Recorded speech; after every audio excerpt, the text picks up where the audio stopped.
brand ambassador ama oirabani hujik aina paikhatchaning ba thabak hai taragadi hujik Manipur da thoiba crisis asina ahoigi relief camps ta lariba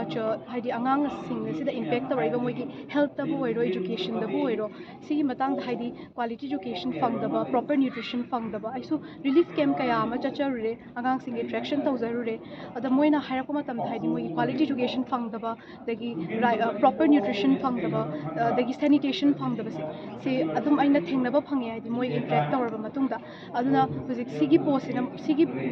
brand ambassador gi post aina hujik parabani na hujik ai advocacy aina tawba ngambe advocacy aina social media da bu oiro campaign da bu oiro ai tawzani aduga अखोई children से हाइदी 18 years को की मनुंग दला Riba children कई से कोई vote पीबे यादे बा अदु अखोई वॉइस अमदि लै सिगी अखोई वॉइस से हाइदी एडल्ट्स खाइना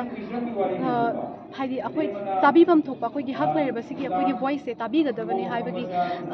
खोलाव म सोइना लावजबा पामे अदु अंगांग सिंगसिना हाइदी फत्तबा रोम द सिजनबा अदु सिसे अफबा रोम द एडवोकेसी तौदुना चाइल्ड राइट्स की मतंग द